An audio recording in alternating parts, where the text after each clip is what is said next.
Chosen one, something shifted beyond what your eyes can see. A moment ago, a record with your name on it was opened in heaven, not to judge you, but to announce something. While you were simply trying to survive one of the hardest seasons of your life, heaven was quietly watching and measuring what no one else could see. Every morning you got out of bed when staying down felt easier was noticed. Every tear you cried in private mattered. Every time quitting made sense but you didn't do it anyway was counted. What makes this different from any test you've ever taken is that you didn't know you were being tested. The ones who knew usually failed because awareness turns into performance, performance feeds ego, and ego ruins the outcome. But you had no idea. You weren't trying to prove anything. You were just trying to breathe, to make it through one more day, to not turn bitter toward God even when everything inside you wanted to. That quiet, unconscious faithfulness is exactly what heaven was measuring. There was no announcement, no scoreboard, no visible finish line. Most people gave up without ever realizing they were in a race. But you crossed a line you didn't even know existed. And days ago, the results were finalized. God pulled back the veil and revealed your grade. Not, you tried. Not, good effort. The word written across every category was excellent. Perfect marks in every area heaven was watching. You passed the hardest test without realizing it, and that's precisely why you passed. Now the real question isn't whether you passed, because that's already settled in heaven's records. The question is whether you're ready to understand what you passed, why it was so difficult, and what you're now qualified for that you weren't before. This isn't just encouragement. It's a redefinition of your story. What you called your worst year, heaven recorded as your final exam. What you thought was a breakdown, heaven catalogued as a breakthrough. What felt like wandering in darkness was marked as finishing the race blindfolded and still coming out first. Heaven already celebrated. Angels stood. The witnesses applauded. Jesus smiled. But you were too tired to feel it, too worn down to hear it. So this moment is the ceremony replayed just for you, now that you're awake enough to receive it. This is your delayed announcement, your victory lap after the fact, your transcript being read out loud. And every line says the same thing, excellent. Now let me take you back to the test you didn't know you were taking. You remember that season when everything collapsed at the same time. Work fell apart. Relationships unraveled. Finances dried up. Your health was hit in ways you didn't expect. Inside, you kept asking what was happening and why it all came at once. There was that quiet voice you never shared with anyone, asking if you had done something wrong, if God was punishing you, if you had missed a turn somewhere. You were sitting on the edge of your bed in the middle of the night, feet on the cold floor, phone in your hand, scrolling through messages from people who had no idea what you were carrying. Your chest felt tight, your shoulders locked up, your breath shallow. You couldn't remember the last time you felt light. And the thought kept looping in your mind that you couldn't do this anymore and that you didn't have the strength. That moment was the test. Not a test of strength, because you were right, you didn't have any left. It was a test of where your heart would point under unbearable pressure. Most people think God tests ability or endurance, but that wasn't the measurement. The question wasn't whether you could survive the fire. The question was whether you could keep your heart aimed at Him while you were burning. Here's the part few people understand. Most failed because they were strong. They had options, backup plans, energy left to rely on themselves. When pressure came, they leaned on their own ability and control. On the surface they survived, but inwardly their hearts turned toward self. You didn't have that option. You were empty. No plan B. No reserve strength. When the pressure came, you could only fall on God or fall apart. And morning after morning, even when you don't remember doing it, you fell on Him. Even when it felt like falling into nothing. Even when He felt silent, your heart stayed pointed toward Him, weak and trembling but still aimed. That's something most people can't do. It takes more faith to stay aimed when you're empty than when you're full. Scripture says blessed is the one who perseveres under trial, but what that really means is blessed is the one who remains under the weight without collapsing. You didn't escape quickly. You stayed in the fire for a long time, and yet your core didn't change. Your heart direction stayed intact. That's why you passed. There were stages where nearly everyone else fell away. In the beginning, when the pressure first hit, many tried to fix everything on their own. When control failed and answers didn't come, their hearts quit even if they stayed outwardly religious. You didn't have the strength to fix it, so you stayed where you were and unknowingly passed the first stage. Then came the silence, when prayers felt unanswered and people slowly disappeared. Many decided silence meant abandonment and walked away in trust if not in belief. You kept whispering into the quiet anyway. Later, the stress became physical. Sleep disappeared. Appetite vanished. Your body begged you to stop. Many chose self-protection over surrender. You kept showing up anyway. Then came the cruelest part, when hope appeared just long enough to keep you breathing and then vanished again. Most couldn't handle another disappointment. But you held on to that tiny flicker like it was oxygen. And finally came the stage few ever reach, where you're asked to stay kind when bitterness would be understandable. Where you're asked to stay kind when bitterness would be understandable, to bless those who hurt you, to pray for people who walked away. Almost no one survives that level. But somehow, even when you were shattered, you didn't let your heart turn hard. That's why heaven marked your record the way it did. Not because you were impressive, but because you were faithful without knowing anyone was watching. And now, what once felt like loss has become qualification. What felt like delay has become preparation. What nearly broke you has permanently changed what you're capable of carrying. There was a moment when you thought, "This is too much, God. I'll stay faithful to you, but don't ask me to love them." And yet, somehow, in a way you still can't fully explain, you didn't let hatred take over. Maybe you never spoke words of blessing out loud. Maybe your prayers came through clenched teeth. But you refused to let bitterness harden your heart. And that was the final question on the test. Could you keep your heart soft while everything around you felt hard? You could. And you did. Scripture says that God chooses what the world calls foolish to confound the wise, and that wasn't a one-time event. It's the way God has always worked. Look at David, the youngest son, forgotten in the field, a shepherd facing a giant trained soldiers were terrified of, and he won. Look at Esther, an orphan with no power or status, standing in the gap to stop an entire nation from being destroyed. Look at Gideon, hiding in fear, called to lead an army and deliver his people. Look at Mary, unknown and unqualified in the eyes of the world, chosen to carry the Messiah, and she said yes.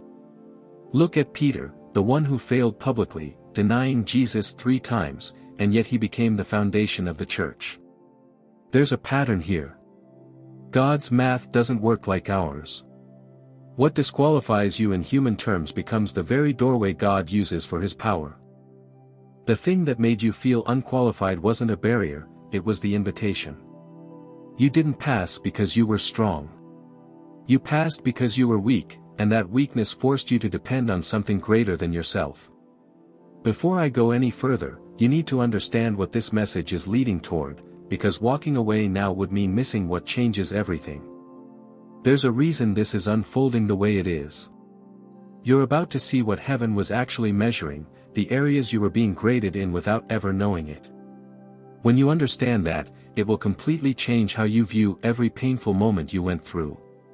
You're also going to become aware of the resistance that comes after a breakthrough, the kind of attacks designed to steal what you've already earned, so you're not caught off guard. And before this is over, there will be a moment of commissioning, not just a prayer, but a sealing of what's been established and a release into what you're now qualified to carry. You didn't endure everything you did just to miss this moment.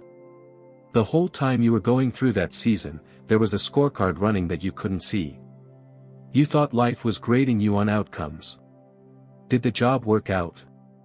Did the relationship survive? Did the money come through? But heaven wasn't watching the results. Heaven was watching your responses. It wasn't about what happened to you. It was about who you stayed when it happened. There's a moment in the story of David that often gets overlooked. When the prophet came to anoint the next king, Jesse brought out son after son, each one impressive on the surface. Tall, strong, capable, qualified. And each time, God said no. Finally, someone asked if there were any others, and Jesse mentioned the youngest, the one out with the sheep, not even worth calling into the room. When David walked in, overlooked and smelling like the field, God said, "That's the one." David wasn't chosen because he showed up at the meeting. He was chosen because of who he was when no one was watching. While his brothers performed in front of people, David worshipped alone in the field. No audience. No applause. No reward. And God saw that. The same thing happened with you. People who overlooked you during your hardest season were using an earthly scorecard. They saw your struggle, your lack, your weakness, and they counted you out. But God was using heaven's scorecard. He saw your faithfulness in private. He saw you keep going when no one was clapping. He saw you worship when it made no sense. And he said, "That one." When Paul begged God to remove his weakness, God answered that his grace was sufficient. That word doesn't mean barely enough. It means strong enough to defend, powerful enough to surround, like a fortress. God wasn't saying his grace would just cover your weakness. He was saying he would turn your weakness into a stronghold. Every place you felt exposed, God stationed protection. Every place you felt vulnerable became a place of strength. You didn't succeed despite your weakness. You succeeded because it forced you to rely on a strength that wasn't your own. And that kind of reliance is what heaven calls excellence. Now you understand something you didn't before. You were being tested without knowing it. You survived rounds most people never make it through. You learned that heaven measures the opposite of what the world measures.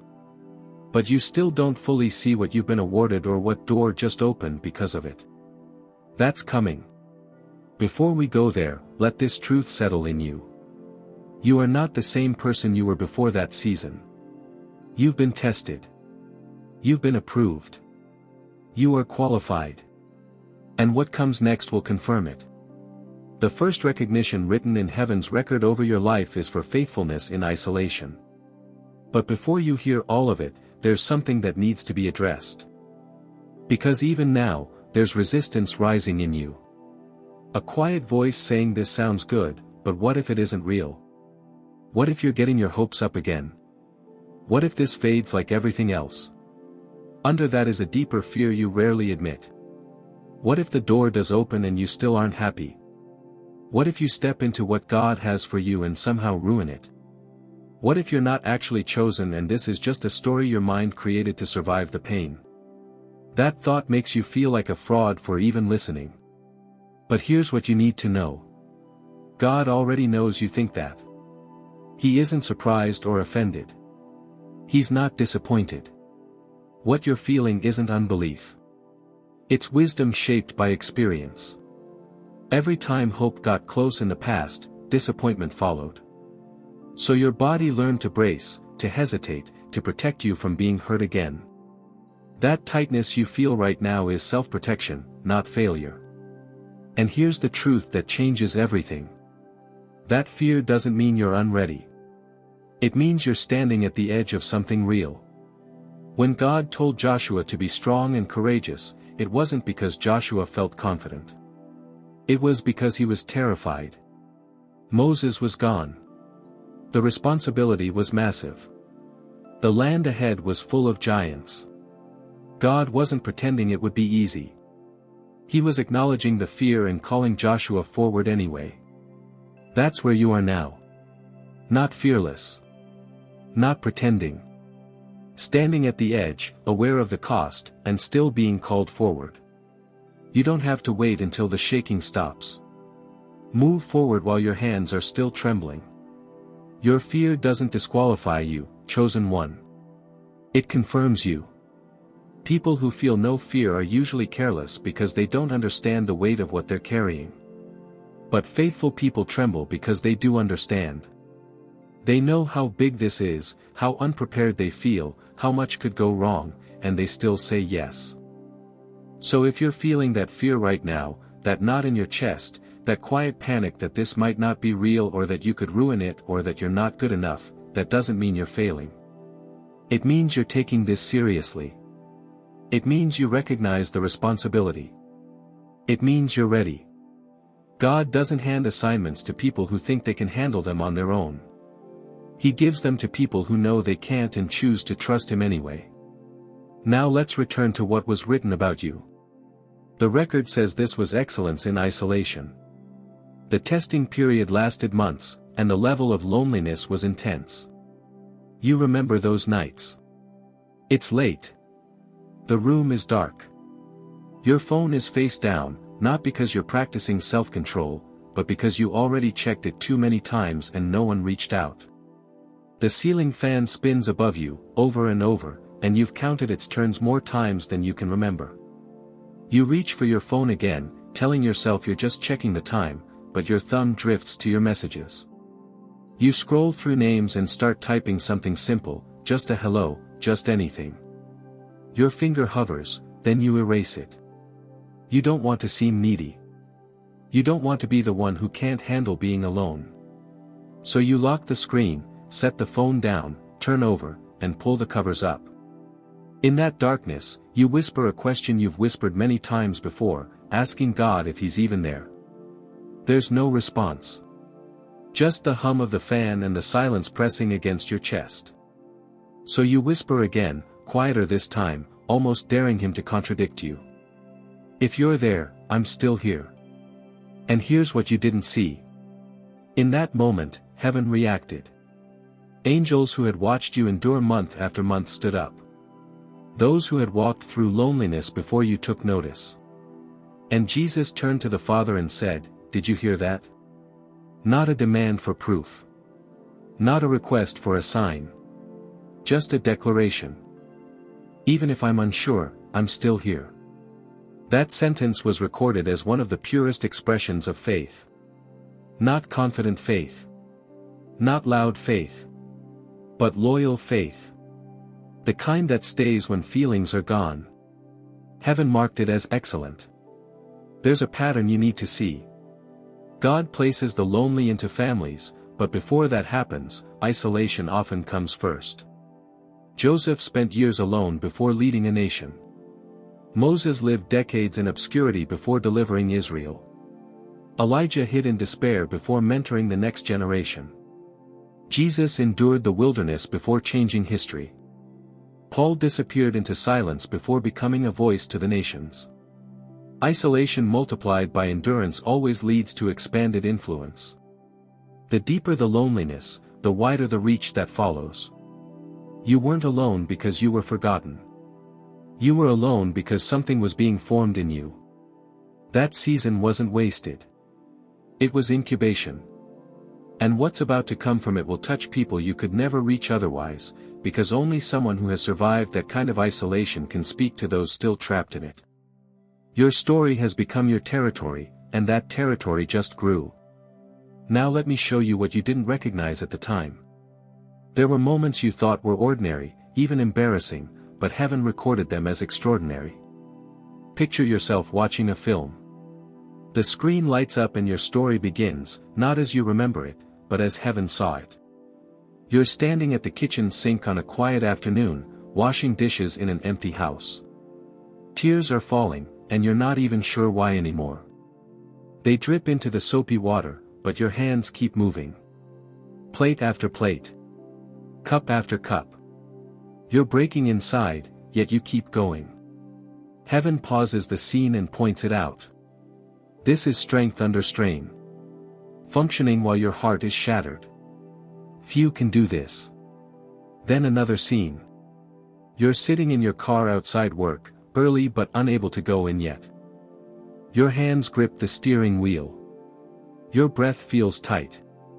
You watch others walk inside, people who look fine, people who aren't carrying what you are. You wipe your eyes, practice a smile, straighten your shoulders, and step out of the car. Heaven slows the footage and names it. This is courage. Not the absence of fear, but movement in spite of it. Another moment. It's late at night and you're on the bathroom floor with the door locked. Your chest is tight. Your breath won't steady. Another panic attack. In your mind you're screaming that you can't do this anymore, but out loud you whisper a simple prayer, asking only to survive the night. Heaven freezes the frame and records it as worship. Not polished. Not impressive. Just raw dependence. A perfect score. There are more moments like this, but you already understand. Every time you thought you were falling apart, heaven saw you holding together. Every moment you labeled as weakness was recorded as strength. Nothing went unnoticed. Nothing went uncounted. And every mark came back the same. Excellent.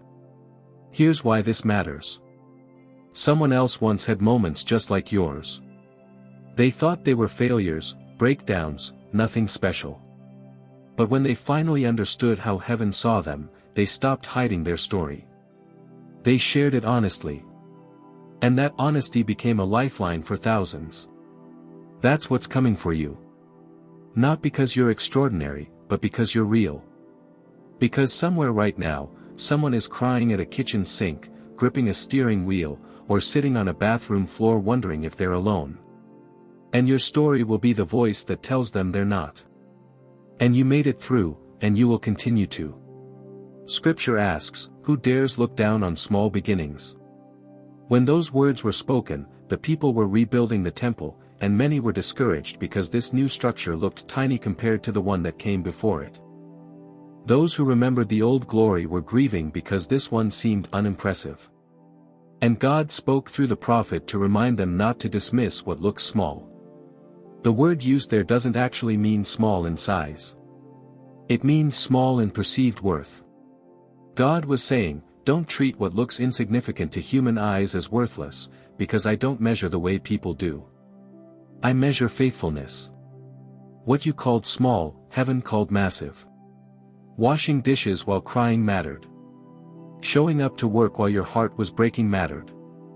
Whispering prayers in the middle of panic mattered. The world measures by what can be seen. Heaven measures by obedience. And you were obedient in the hidden moments, the quiet choices, the things no one applauded. Jesus said that those who are faithful with little will be trusted with much. Faithfulness isn't about impressive achievements. It's about consistency when no one is watching. You stayed kind when resentment would have been easier. You kept going when stopping would have made sense. God looked at your life and marked you as faithful in the small and ready for the greater. Now here's what changes everything. Everything you've just seen, the loneliness, the endurance, the unseen victories, that was only the first test. You passed it flawlessly. But there were two other tests happening at the same time, ones you didn't even know existed. Most people barely survive one. Very few make it through all three at once. And you did. The first test was pressure. Your circumstances were being squeezed from every direction. Finances, health, relationships, isolation. The question was whether you could endure while everything around you felt like it was collapsing. You did. But God doesn't test in straight lines. When He allows pressure, He layers it. You weren't just carrying weight. You were carrying it without clarity, without a timeline, without reassurance. While your life was under strain, another test was running quietly in the background. This one targeted your mind. It was a test of perception. The enemy wasn't just attacking what was happening to you.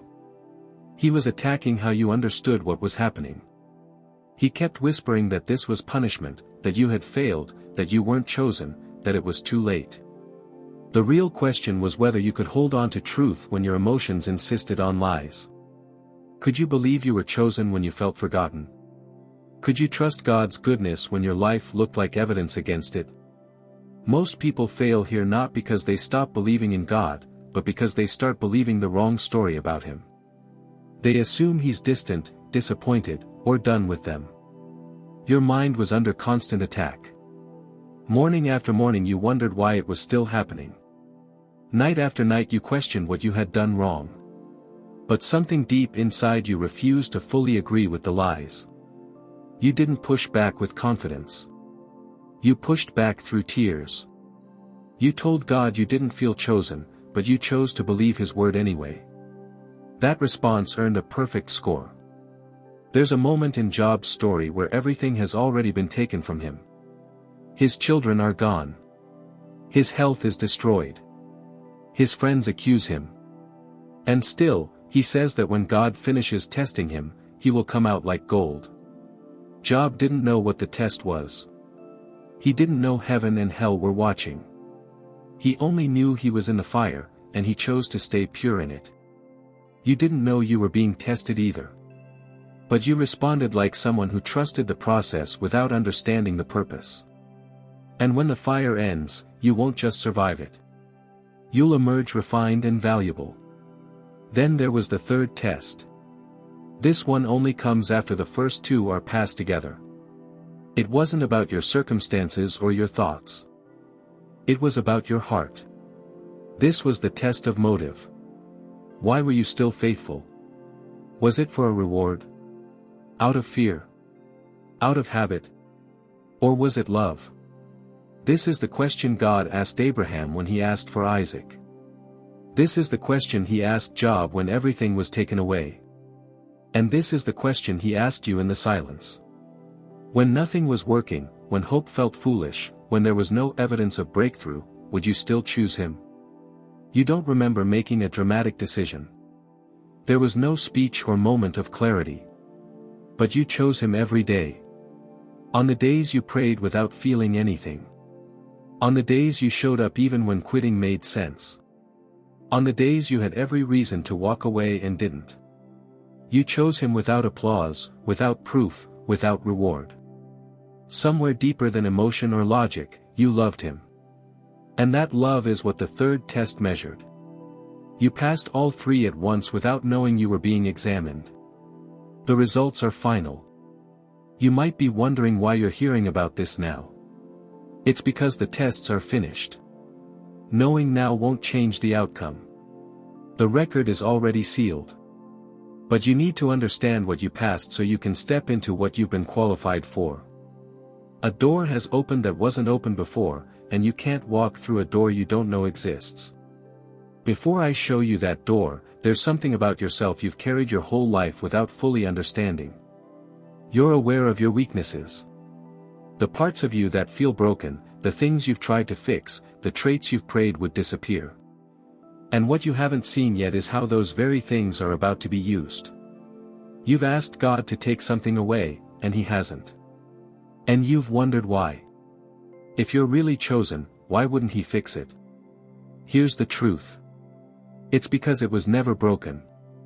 Right now, think about the one thing you feel most insecure about. The thing you hope no one notices. The thing you would change instantly if you had the power. Hold that in your mind. Now understand this, heaven doesn't call that thing a flaw. Heaven calls it your delivery system.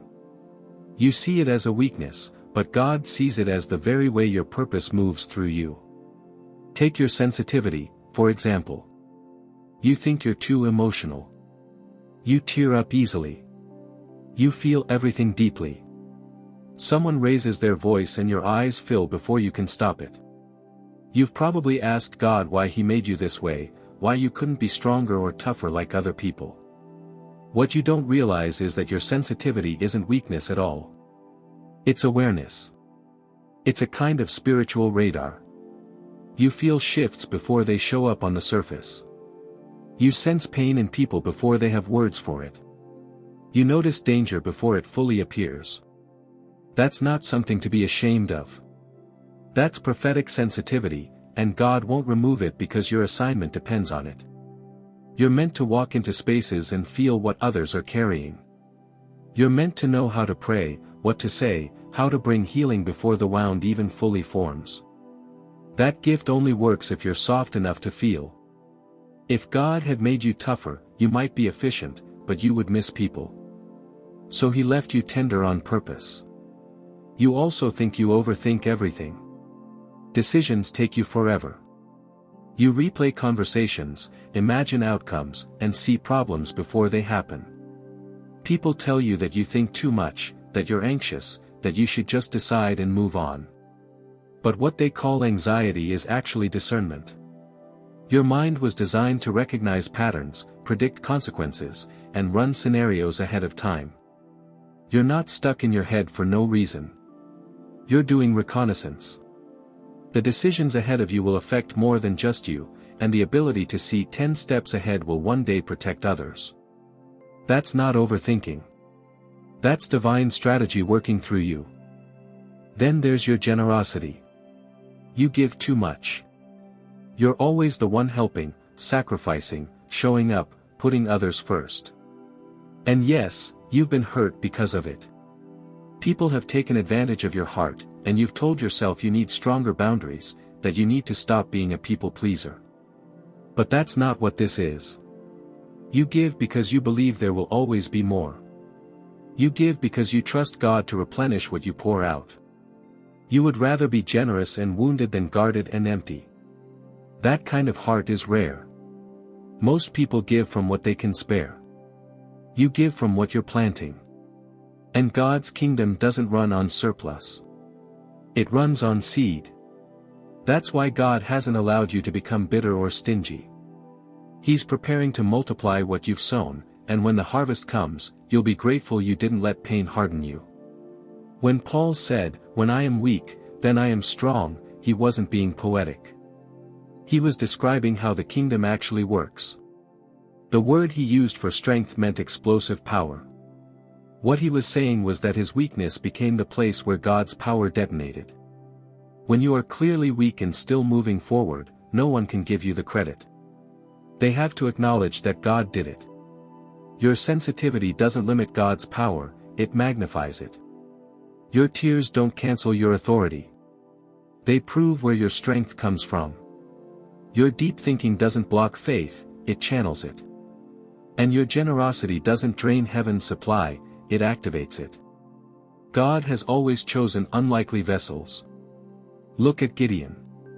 Thousands showed up to fight, and God intentionally reduced the army again and again until only 300 remained. Not because God needed fewer soldiers, but because he wanted it to be undeniable that the victory came from him. God said he did it so no one could boast that they saved themselves.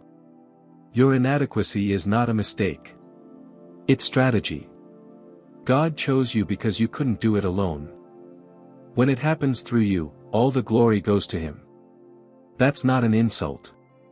It's an invitation to partner with a God who specializes in doing the impossible through people who feel unqualified. You've already passed tests you didn't even realize you were taking, and by passing them, you unlocked an assignment you weren't ready for before. But the enemy knows what just opened for you. And now he's going to try to steal it. The first attack comes almost immediately. It shows up as doubt. You'll feel inspired, hopeful, even alive, and then shortly after, a quiet thought will creep in telling you maybe it wasn't meant for you. Maybe you misunderstood. Maybe you're the exception. It might even come through someone who loves you, trying to protect you from disappointment.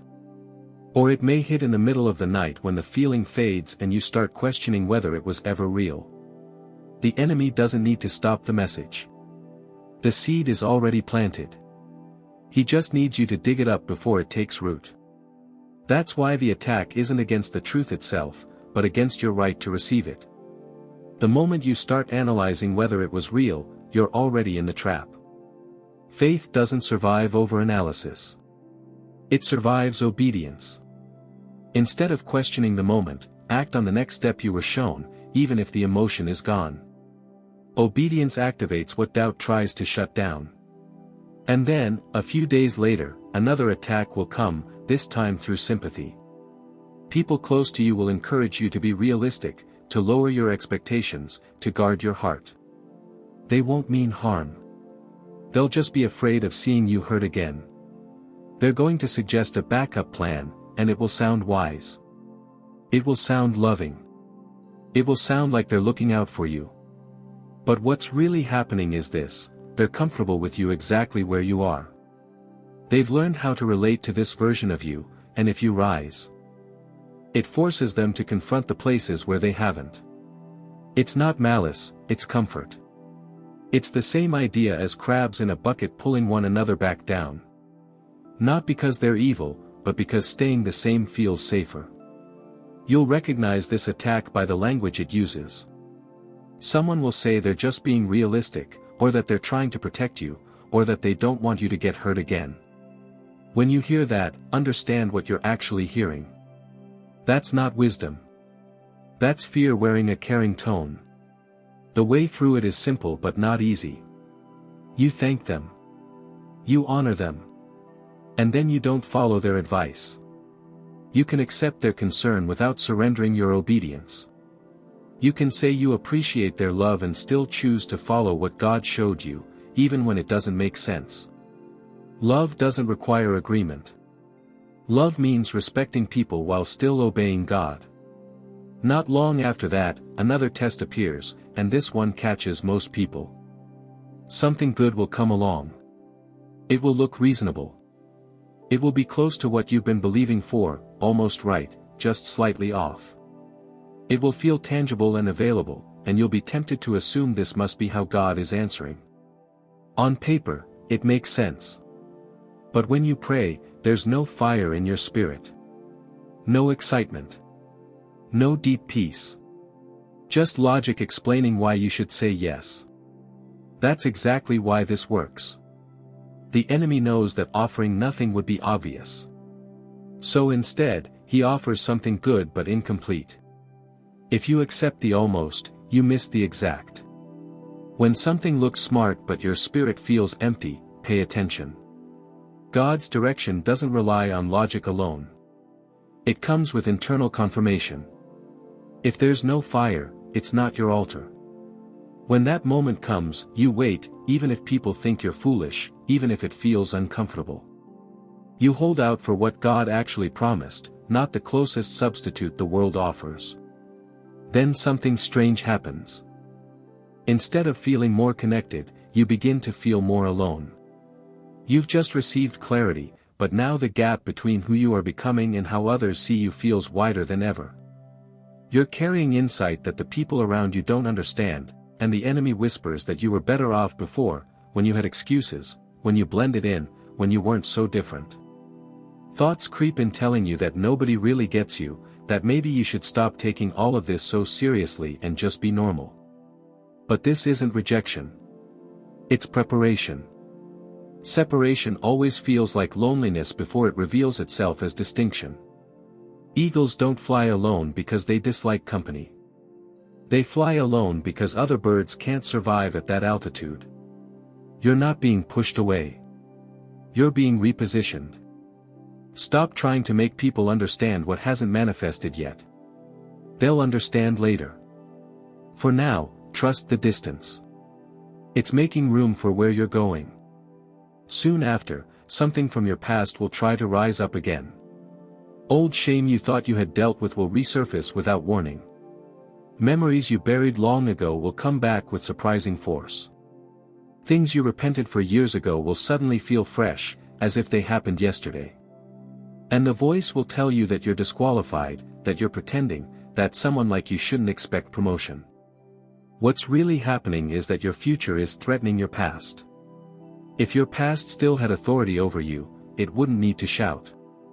It would simply keep you stuck. The fact that it's fighting means it's losing. When that shame shows up, don't debate it and don't defend yourself. You don't need to prove anything. You simply acknowledge that it's already been covered, and you move forward. The past doesn't get a vote in what God has already decided. Then comes a day when you wake up exhausted. Not sick, just heavy. Everything feels harder than it should. You'll wonder why.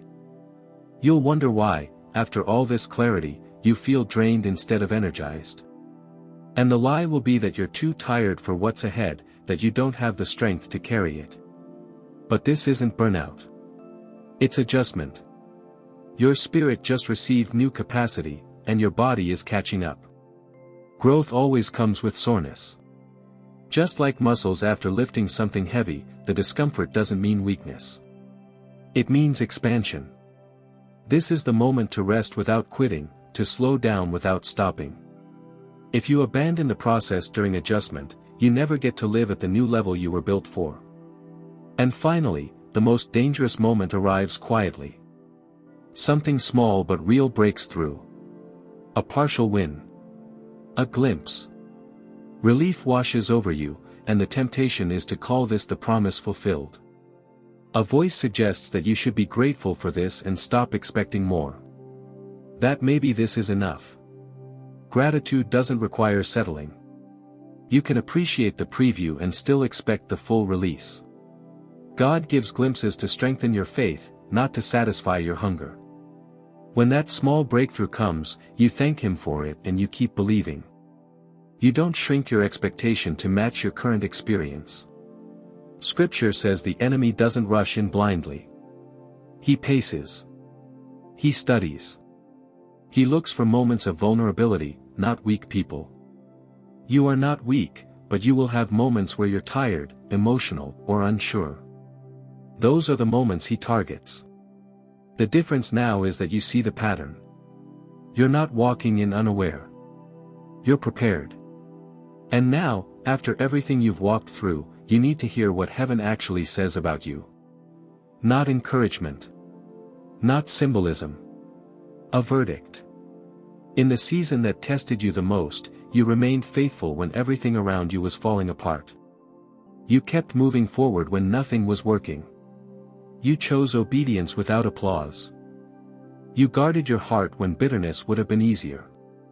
You stayed generous when you had little. You trusted in silence. You refused to let circumstances define your identity. You worshipped when despair made more sense. You stayed planted while others advanced. You grew in hidden places without resentment. Heaven took note of all of it. The conclusion is clear. You passed. You're qualified. You're approved for what's next. What felt like delay was preparation. What felt like weakness was strategy. And what you survived without realizing it has positioned you for accelerated breakthrough. The Master looks at the faithful servant and says, "Well done, good and faithful servant. You were faithful with a few things, and now I will entrust you with much more. Come and share in your Master's joy." This was spoken to the servants who multiplied what they were given while the Master was away. That detail matters. The Master was gone. There was no supervision, no applause, no immediate reward. They stayed faithful when no one was watching. That's your story.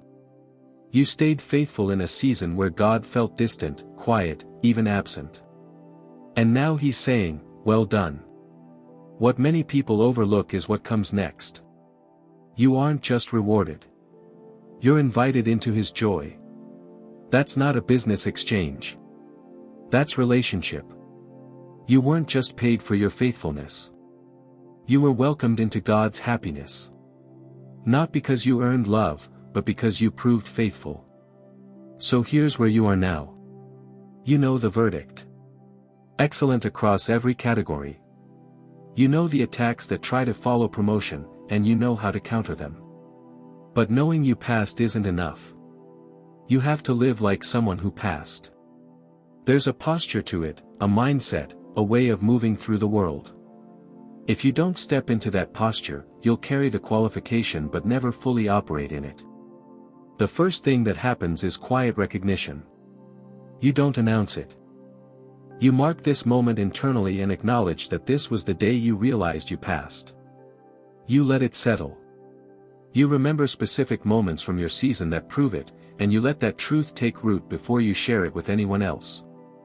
Then something begins to shift in how you talk to yourself.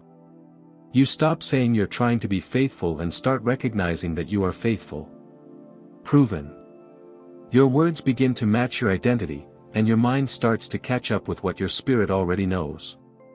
People around you may sense the difference before you say a word, and that's okay. As time goes on, it starts showing in how you carry yourself. You move differently. You're more grounded, more present, more aware of who you are. This isn't arrogance. It's alignment.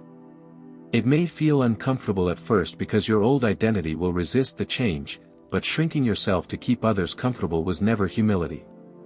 It was habit. Eventually, you'll share your story, not to elevate yourself, but to point to God. You'll say you thought you were falling apart, only to realize later you were being tested. Some people will celebrate with you. Others will question or criticize. Both reactions confirm that you've stepped into a new level. From there, your focus shifts forward. You begin asking God what you're now qualified to carry that you weren't before. The answer will feel too big, and that's how you'll know it's right. God never calls you to something you can handle alone. He calls you to what requires Him working through you. Paul wrote from prison, near the end of his life, saying he had fought the good fight, finished the race, and kept the faith. His sense of victory wasn't based on comfort or outcomes, but on faithfulness. You can be confined and still victorious if you stayed faithful. And you did. So you can declare it too.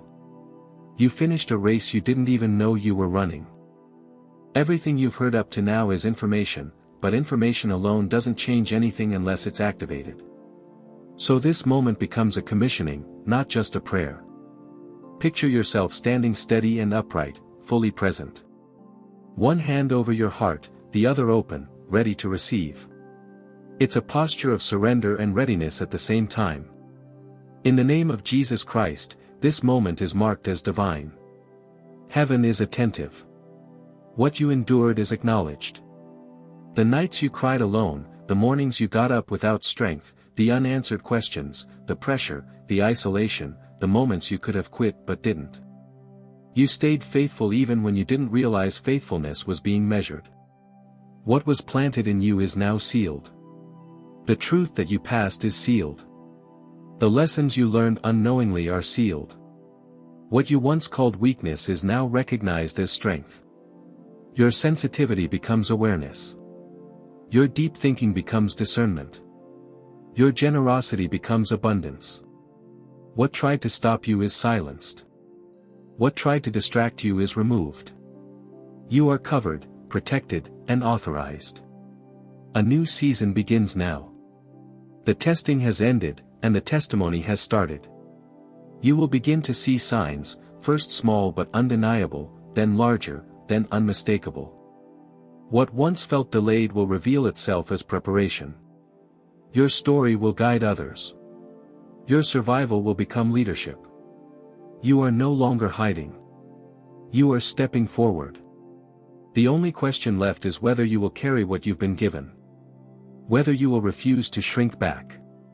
Whether you will stand in your identity even when it feels unfamiliar or uncomfortable.